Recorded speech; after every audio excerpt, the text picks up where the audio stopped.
السلام علیکم۔ فاطمہ اردو اسٹوری میں آپ کی ہوسٹ فاطمہ آج آپ کے لیے سونے کی گھڑی اسٹوری لائی ہوں۔ چلے آئے ہم آج کی اسٹوری سٹارٹ کرتے ہیں۔ ایم رضوان مغلانی۔ اس رات ابا بڑی دیر سے گھر آئے اور آتے ہی اپنے کمرے میں چلے گئے۔ عموماً وہ جب بھی گھر آتے کچھ نہ کچھ لے کر آتے تھے۔ اس بار وہ خالی ہاتھ تھے۔ آج انہوں نے سلام بھی نہیں کیا تھا۔ جہاں امی کو پریشانی لاحق ہوئی وہیں مجھے بھی گڑبڑ لگنے لگی۔ میں اٹھ کر ابا کے کمرے کی طرف جانے لگا تو امی نے مجھے ہاتھ کے اشارے سے روک لیا اور خود بڑھ گئیں۔ میں طرح طرح کی باتیں سوچتا ہوا صحن میں ٹہلنے لگا۔ کچھ دیر بعد امی کی واپسی ہوئی اور مجھے ان کے چہرے کے تاثرات دیکھ کر ہی اندازہ ہو گیا تھا ضرور میری ہی کوئی بات ہے۔ میرا شک یقین میں تبدیل ہو گیا جب انہوں نے غصے سے کہا، "جاؤ، تمہارے ابا بلا رہے ہیں تمہیں۔" یہ کہہ کر وہ باورچی خانے کی جانب چلی گئی۔ جاری ہے۔ میں ان کے پیچھے بھاگا۔ امی بتائیں تو آخر ہوا کیا ہے؟ میں جان گیا تھا کہ انجانے میں شاید مجھ سے کوئی غلطی سرزد ہو گئی ہے، تب ہی تو وہ اتنے غصے میں ہیں۔ میں ابھی اپنا سوال دوبارہ دہرانے والا تھا کہ ابو جان کی گرجتی ہوئی آواز کانوں میں گونجی، "حمدان، سنا نہیں تم نے؟ جلدی آؤ۔" میں خوف سے ڈرتا کانپتا اندر چلا گیا۔ "جی ابا جان۔" میں نے انہیں دیکھے بنا کانپتی آواز میں کہا۔ "ادھر آ کے بیٹھو میرے پاس۔"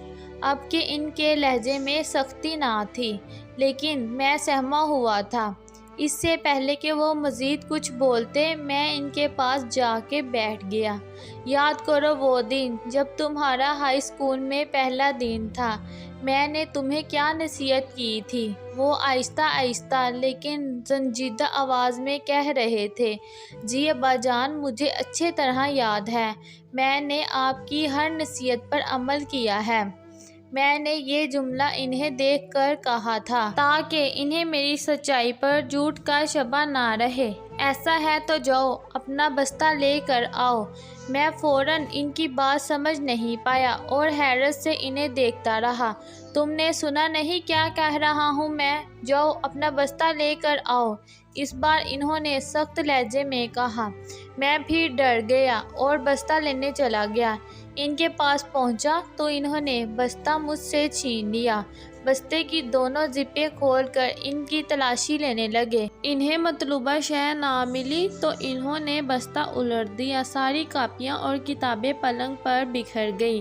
ان کاپیوں اور کتابوں کے بیچ میں سے ایک گھڑی جگمگاتی دکھائی دی۔ گھڑی کی چمک دمک سے معلوم ہو رہا تھا کہ وہ سونے کی گھڑی ہے۔ "یہ کہاں سے آئی ہے؟ جواب دو۔" انہوں نے ایک ہاتھ میں گھڑی لہرائی اور دوسرے ہاتھ سے میرے بازو کو دبوچ کر کہا، "ابا، مجھ سے قسم اٹھوا لیں، میں نہیں جانتا یہ کس کی ہے اور میرے بستے میں کیسے آئی ہے۔" میں نے روتے ہوئے جواب دیا، "بکواس بند کرو اور سچ سچ بتاؤ مجھے۔" وہ ایک بار پھر غصے سے بولے تھے۔ میں کچھ نہ سمجھتے ہوئے گزرتے دنوں کو یاد کرنے لگا۔ کافی سوچ بچار کے بعد مجھے یاد آیا کہ یہ اس دن کا واقعہ ہے جب بارش ہو رہی تھی اور میرا اسکول جانے کا قطعاً دل نہیں چاہ رہا تھا۔ ابا چھتری لے کر باہر جانے لگے تو ان کی مجھ پر نظر پڑی۔ "ابھی تک تیار کیوں نہیں ہوئے؟ جلدی تیار ہو کر آؤ، میں انتظار کر رہا ہوں تمہارا۔ آج رکشے پر جائیں گے اسکول۔" انہوں نے اس انداز میں کہا کہ مجھے ان کی بات ماننی پڑی۔ میں تیار ہو کر آیا تو امی نے فوراً ناشتہ میرے آگے رکھ دیا۔ میں نے جھٹ پٹ ناشتہ ختم کیا اور ابا کے ساتھ چلا گیا۔ رکشے میں سوار ہوئے تو ابا مجھے بتانے لگے، "آج اسکول میں پرنسپل نے پارٹی رکھی ہے۔ شہر کا کوئی بڑا سیاست دان آ رہا ہے۔ دہم کلاس کے 2 اور سیکشن بنوانے ہیں۔ اسٹاف روم کی چھت ٹپکتی ہے۔ پانی کی ٹینکی لیک ہو گئی ہے۔ میری کینٹین بھی چھوٹی ہے، اسے بڑا کرنا ہے۔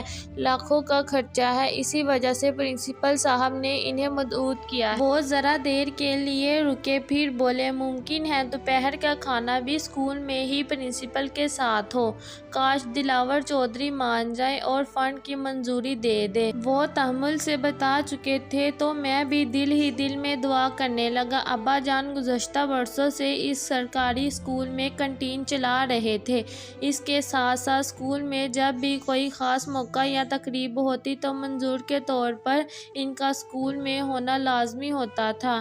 ہم اسکول پہنچ گئے تو مجھے ابا جان نے اسمبلی کے لیے گھنٹی بجانے کا حکم دیا اور خود پرنسپل آفس چلے گئے۔ جب واپس آئے تو ان کے ہاتھ میں لسٹ تھی۔ میں نے اس لسٹ کے بارے میں پوچھا تو بتانے لگے کہ یہ پکوان تیار کروانے ہیں۔ وہ بتاتے ہی کنٹین چلے گئے اور اسکول سے لیٹ آنے والے لڑکوں کے نام میں ایک فائل میں نوٹ کرنے لگا۔ پرنسپل صاحب نے یہ قانون بنایا تھا کہ اسکول کی ہر کلاس کا مانیٹر اپنی باری آنے پر یہ ڈیوٹی سر انجام دے گا۔ اس روز منگل تھا اور منگل کے دن میری باری ہوتی تھی۔ میں فائل ہاتھ میں لیے لڑکوں کے نام درج کرنے لگا ہوا تھا کہ میں نے فیصل کو بھی اس قطار کا حصہ بنتے دیکھا۔ وہ انتہائی غصے سے آگ بگولا ہو کر مجھے دیکھ رہا تھا۔ اس کا نام فائل میں لکھنے کی باری آئی تو وہ بولا، میرا نام فائل میں لکھنے کی غلطی بھی مت کرنا۔ وہ انتہائی بدتمیزی اور اکڑ لہجے میں حکم دینے والے انداز میں بولا۔ میں اس وقت اپنی ذمہ داری نبھا رہا تھا اور میرا فرض تھا جو بھی لیٹ آئے سب کے نام فائل میں درج کروں۔ میں اس کا نام لکھنے لگا اور اس کا نام لکھ چکا تھا تو اس نے مجھے انگلی کھڑی کرتے ہوئے کہا، تمہیں تو میں دیکھ لوں گا۔ وہ کمرہ جماعت کی طرف بڑھ گیا۔ میں باقی طالب علموں کے نام لکھ کر فائل پرنسپل صاحب کے دفتر پہنچا کر کلاس روم میں داخل ہو گیا۔ شمسائی امتحان سر پر تھے اور سب کو اپنی اپنی فکر تھی۔ تقریباً سب ہی کے فزکس کے پریکٹیکل مکمل تھے اور سب نے چیک کروا دیے تھے، لیکن ایک فیصل تھا کہ جس نے ابھی تک پریکٹیکل مکمل نہیں کیا تھا۔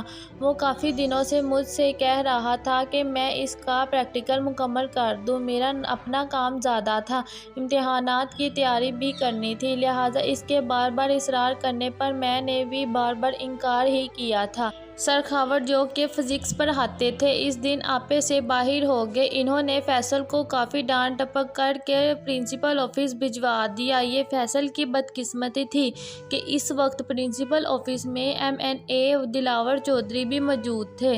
اس طرح کی کسی شکایت کا علاقے کے MNA کے سامنے انہیں موصول ہونا کافی تعجب کی بات تھی۔ پرنسپل صاحب شدید قسم کی جذباتی ہو گئے اور فیصل کی جماعت نہم کے بورڈ کے امتحانات کا داخلہ فارم بھجوانے سے انکار کر دیا اور سزا کے طور پر آفس میں کان پکڑ کر ایک ٹانگ پر کھڑے ہونے کا کہا۔ فیصل جیسے لڑکے کے لیے یہ سب برداشت کرنا انتہائی مشکل تھا۔ شاید تب ہی وہ مجھ سے بدلہ لینے کی کئی منصوبے ترتیب دے رہا تھا۔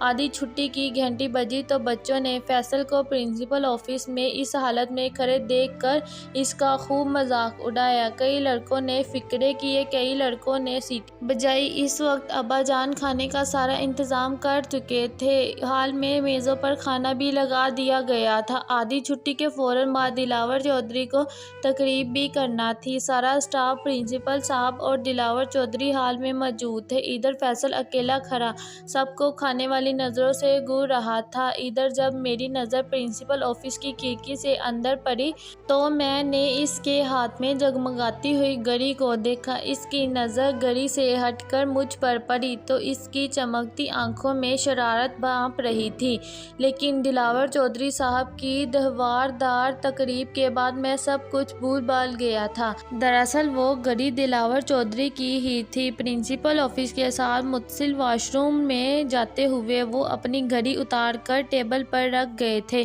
ہال میں جاتے ہوئے بھی شاید وہ گھڑی پہننا بھول گئے تھے۔ اسی کے فائدے اٹھا کر فیصل نے آدھی چھٹی کے وقت ہی وہ گھڑی میرے بیگ میں ڈال دی تھی۔ فیصل کا یہ منصوبہ اس لحاظ سے بھی کامیاب رہا کہ چودھری صاحب نے اسکول کے لیے فنڈ دینے کی منظوری دے دی تھی اور اسی خوشی میں پرنسپل صاحب نے اور دیگر اسٹاف نے انہیں تحائف دینے کا بندوبست بھی کر رکھا تھا۔ ایک ہاتھ سے تحائف وصول کرتے اور دوسرے ہاتھ میں موبائل پکڑے اسے کان سے لگائے اور وہ اگلی میٹنگ میں آنے کا کہہ کر روانہ ہو گئے۔ شاید شاید اس ہڑبڑی میں وہ بھول گئے تھے کہ ان کے ہاتھ میں سونے کی پیش قیمت گھڑی بھی تھی۔ فیصل گھڑی میرے بیگ میں ڈال کر 9:11 ہو گیا تھا۔ میری بدقسمتی کہ اس کے نکل جانے کے بعد ابا جان نے مجھے پرنسپل آفس بھیجا کہ میں الماری سے ٹیشو باکس لے آؤں۔ مجھے آفس جاتے ہوئے کئی لڑکوں نے دیکھا تھا۔ سب نے یہ بھی دیکھا کہ جب میں آفس گیا تو وہاں فیصل موجود نہیں تھا، اس لیے جب گھڑی کے سلسلے میں چودھری صاحب کا فون آیا تو پرنسپل صاحب نے ابا سے ذکر کیا تو ان کا 100% شک مجھ پر ہی تھا۔ جب میں نے ابا جان کو سارا واقعہ سنایا تو ابا جان نے میری پیشانی چومی اور انہیں میری بات پر یقین آ گیا تھا۔ میں ابا جان کے ساتھ فیصل کے گھر گیا۔ فیصل خود بھی اپنے کیے پر شرمندہ تھا۔ اس نے نہ صرف مجھ سے معافی مانگی بلکہ میرے ابا سے بھی معافی مانگی اور یہ کہا کہ آئندہ وہ اپنا کام خود کرے گا۔ گھڑی کسی طریقے سے بھی چودھری صاحب کو پہنچا دی گئی تھی۔ آپ کو ہماری ویڈیو کیسی لگی کمنٹ سیکشن میں ضرور بتائیں اور ہمارے چینل فاطمہ اردو اسٹوری کو سبسکرائب کریں اور بیل نوٹیفیکیشن کو آن کریں تاکہ ہماری آنے والی ویڈیو کی تمام اپڈیٹس آپ سن سکیں۔ اللہ حافظ۔